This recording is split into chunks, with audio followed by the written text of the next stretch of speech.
Hi, all. In this recording, we will be talking about climate change and strain theory. If you have taken previous deviance courses, you'll be familiar with sociological strain theory. It should have been mentioned in your Introduction to Sociology course as well, but if that's a little hazy to you, we will be going over it again. This is a really interesting application of Anomic strain theory. So even if you're really familiar with strain theory, I think you'll find it interesting. So we're going to talk about strain theory and green criminology. Then we will talk about connecting climate change and crime and strain theory. And then I'll talk about this week's essay. So, Robert Merton laid out anomic strain theory to explain why people may be driven to crime.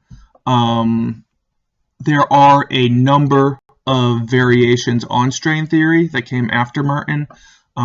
If we were in a general deviance course that wasn't just on the prison system, we would talk about those other forms of social strain, but right now we'll just talk about Merton's. The basics of it are that there are goals to society, and those goals are the things that we all want. We all want, typically, a nice warm place to live. We want food. We want friends, generally.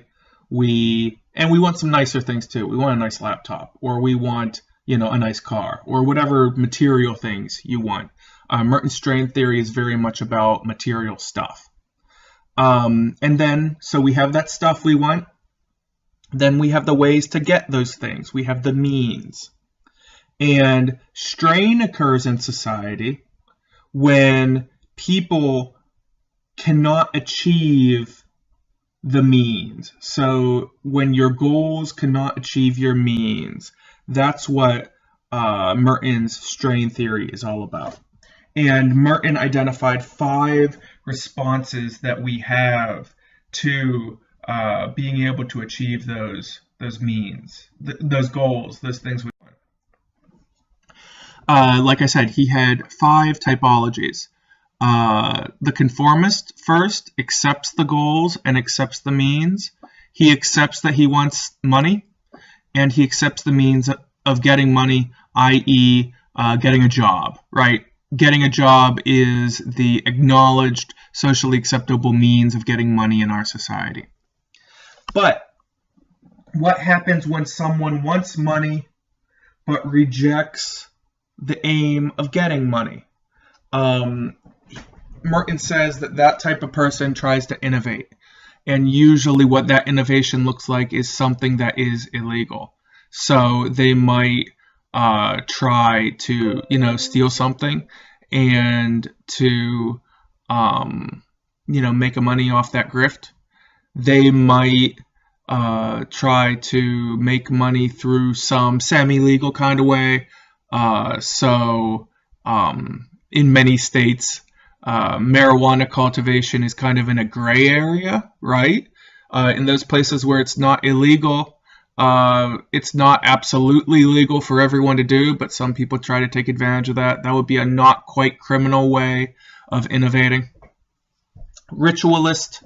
The ritualist rejects the goals of society but accepts the means. The ritualist is tough for a lot of us to understand because the ritualist says, yeah, I'll keep doing...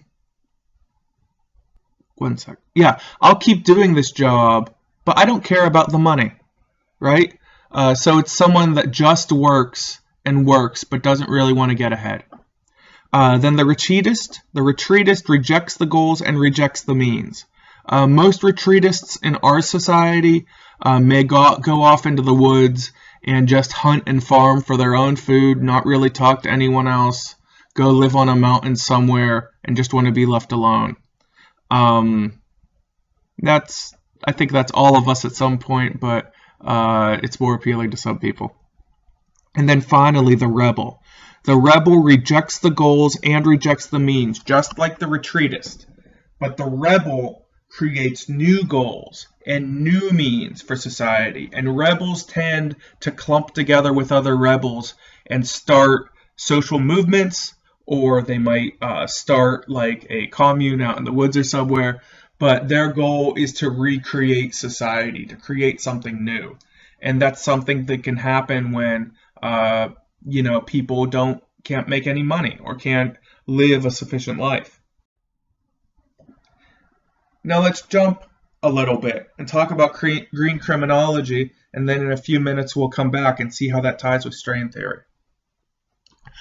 Green criminology is closely related to a sociological subdiscipline called environmental sociology.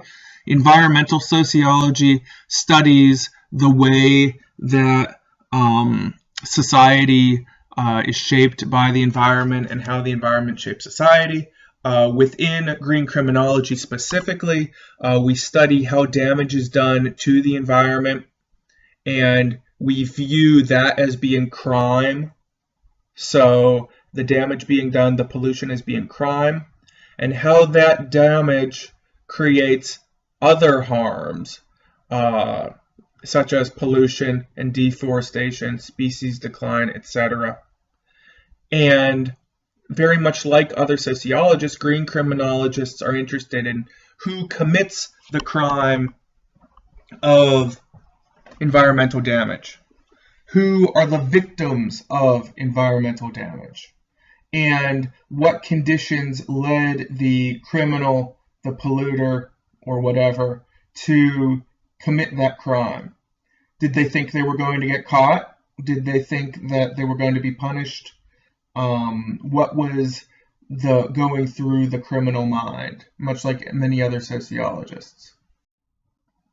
Therefore, or thus, whichever, as the climate continues to deteriorate, more people will be driven to difficult situations. This is where strain comes in. So, rising sea levels. We're already seeing that in some more lower coastal regions. We're already seeing that in parts of Florida. Drought and desertification. So Australia, for example, parts of California, for example, are becoming increasingly desert-like, more so than they were before. Famine then comes from either rising sea levels, because farmland can be lost that way, or desertification can be found that way, or a variety of other reasons. So when the environment is stressed, we are getting to the point as a planet when we can't ignore it anymore, and our societies are getting stressed. Therefore, people will start to do what they need to do to survive. We are not going to be able to conform anymore for many of us. So, will people innovate? Will people steal to survive? Will people follow ritual? So maybe they're not making it anymore the way they used to be able to, but they don't know how to do anything else. So they follow the ritual of farming the land that's giving them increasingly lesser yield. Will they retreat? Will people go off into the countryside and try to create that new thing the best they can? Or will they rebel? Will those people that pull away clump together and try to form something new? This is the intersection between strain theory and green criminology or green sociology. So in this week's essay, I want you to explain Agnew's connection between strain theory and climate change. I talked about that here some. Feel free to reiterate that in a way that shows me that you understand. Based on the evidence at your disposal, how likely do you think this is going to happen? How likely do you think that we are going to see significant and dramatic social strain on our society, on societies around the world? And what do you think we can do to avoid or minimize the impact of this issue? Saying that climate change doesn't exist is not valid in answering this one. This is a scientific class, and we are accepting the scientific evidence provided to us by our colleagues in the biological sciences. But what real and substantial way do you think we can use to impact this phenomena? Formatting details will be available on Blackboard. As always, everything will be run through Turnitin. And I can't wait to read your essays because this is a very interesting topic, and I hope you find it interesting too.